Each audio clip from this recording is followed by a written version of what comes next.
Hello, this is Bunton with lesson 4 of your Visual Functional Mathematics Level 2, Part 2.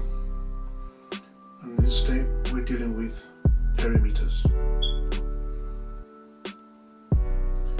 The lessons will cover the definition of perimeter, how to find the perimeter of a 2D shape, changing perimeter by removing parts, finding the perimeter of a triangle, finding the circumference of a circle, and questions involving the perimeter of different 2D shapes.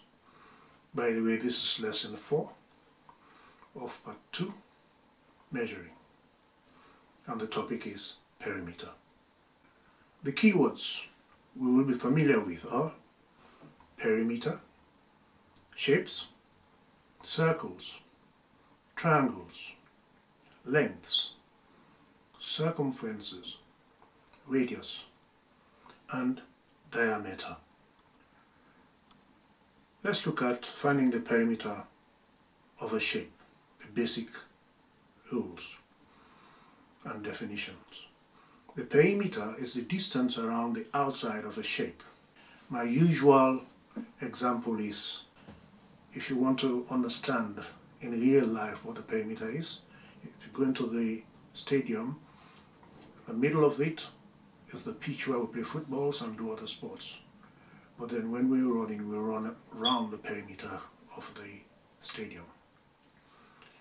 Okay, so the perimeter is the distance around the outside of a shape, and to find a perimeter you add up the lengths of all the sides. If you look on the side on the right there, it's got 6 sides.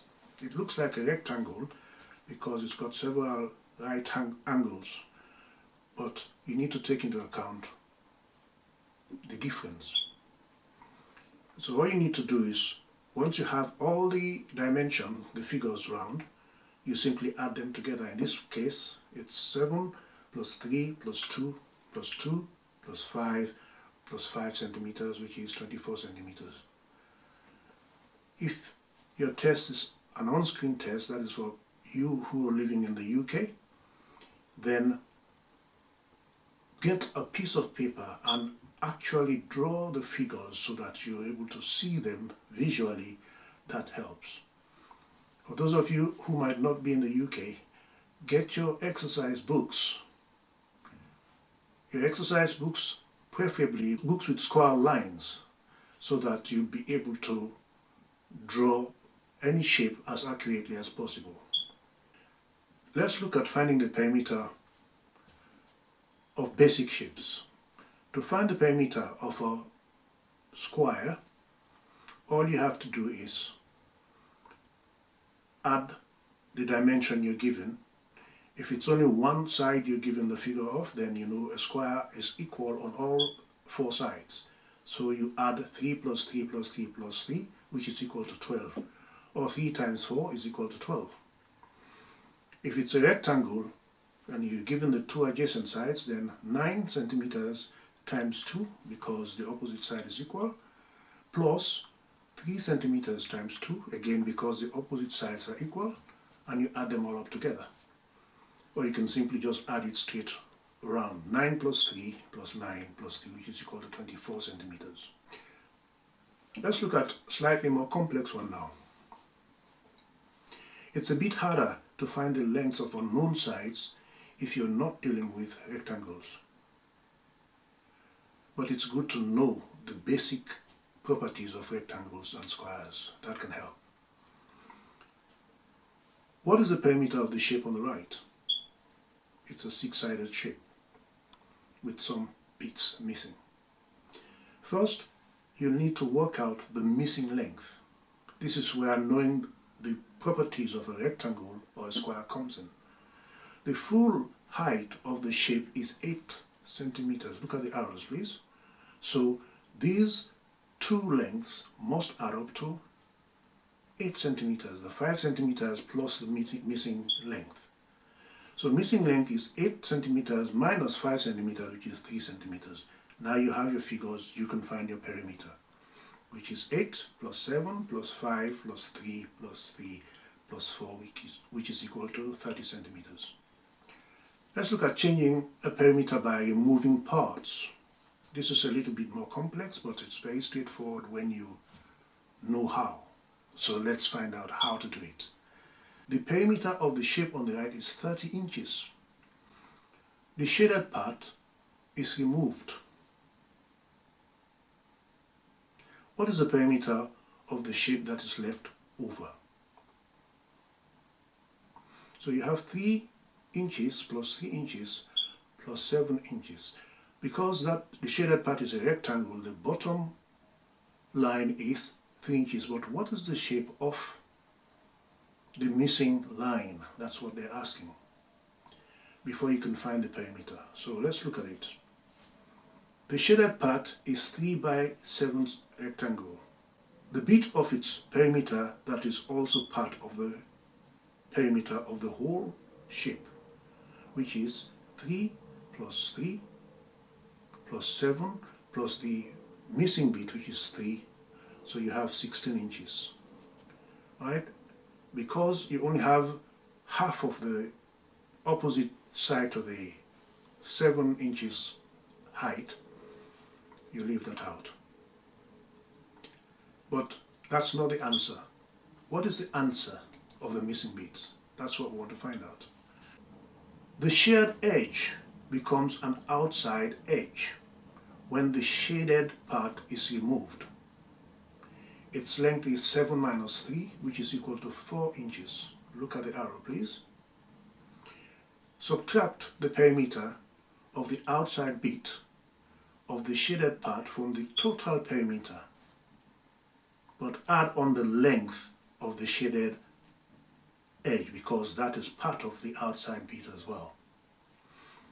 So the perimeter of the shaded part that is left over is 30 minus 16 plus the 4 inches, which makes it 18 inches. Go over it again if you're not sure, but first attempt the following practice tests. What is the perimeter of the shape below? Question 2. The perimeter of the largest square on the right is 20 centimeters. The smaller shaded square is removed. What is the perimeter of the shaded part that is left? And your answers: question 1, 37 centimeters, question 2, 20 centimeters. The perimeter of triangles. You can remember you have different types of triangles, right? But because it's a perimeter, it's pretty straightforward. Look at the example. What is the perimeter of the triangle on the right? Just add up the length of all the sides, which is 6 plus 4 plus 2 equals 12 centimeters. Now let's look at a slightly more complex one. You may need to use properties of the triangle to first find the length of a missing side. In this case, what we mean by property is what type of triangle is this? In this case, this is an isosceles triangle, which means it has 2 equal adjacent sides plus the base side. So one of the adjacent sides, we don't have the figures for it, but we have one, which is 5 centimeters. So the other side is 5 centimeters because they're equal. And then plus the base, which is 3 centimeters. So all you need to do is add 5 plus 5 plus 3, which is 13 centimeters. And then practice question set 2. Work out the perimeter of each of these triangles. You have A, which is again an isosceles, and then B, and then question 2. What is the perimeter of the equilateral triangle on the right? Equilateral means all 3 sides are equal.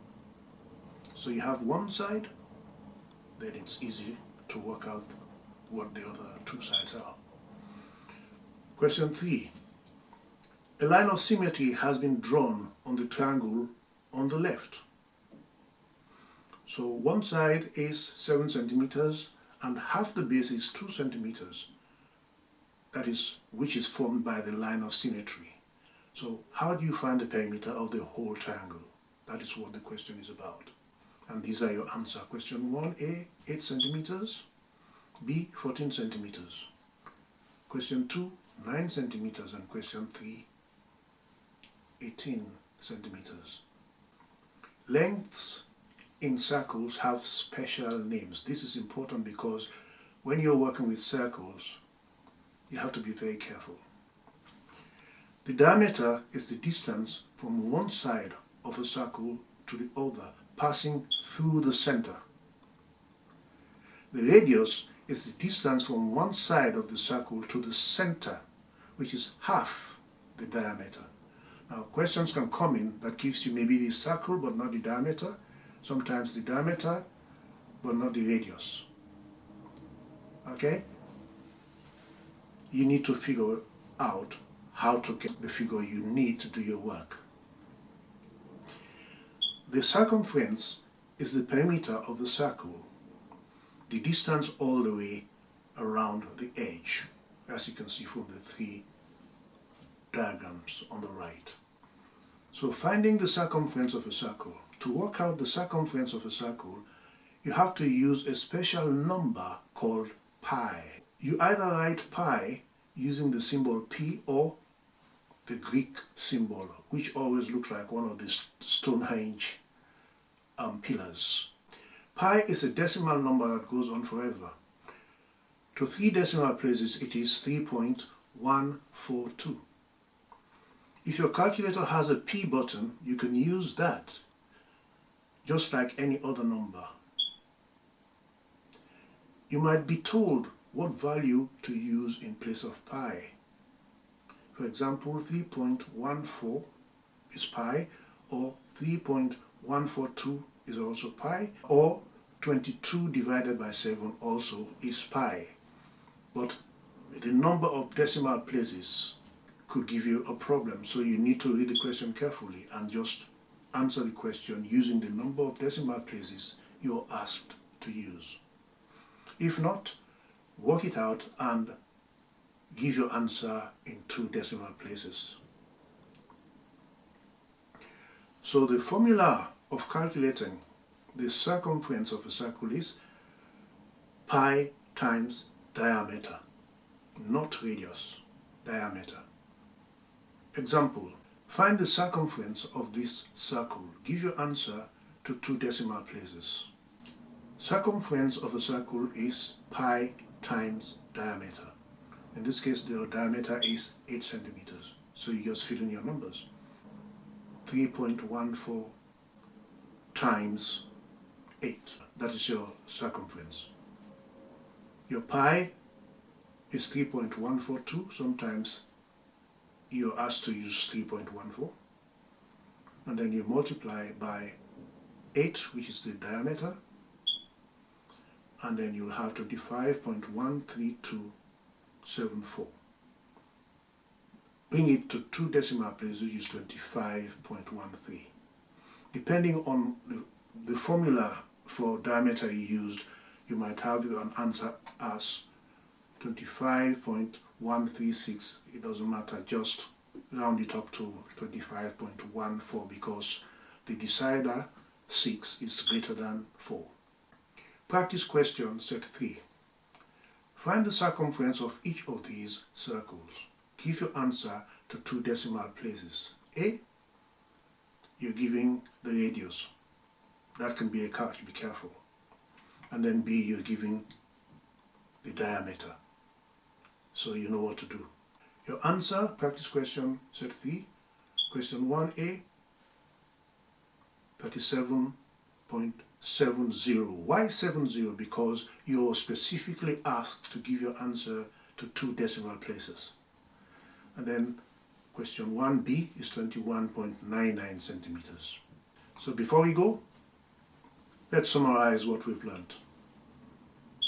You've covered the following: the meaning or definition of the term perimeter. You've covered how to find the perimeter of a two-dimensional shape, a 2D shape. You've covered how to change perimeter by removing parts, in which case you'll be given the perimeter of the original part, and then parts will be removed. You have to find the perimeter of those parts. You can find the perimeter of a triangle now.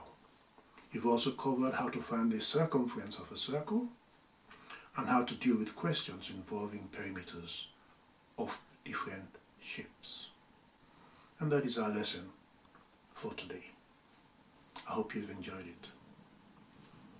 Now, make sure you answer all the questions, and if you got all of them right, celebrate. If you got any of them wrong, go back, find out where you went wrong, and correct it. Most important, learn from it. This is a self-assessment activity, so you have to be honest with yourself. That's the end. I'll see you next week, and thank you. Take care of yourself. Bye.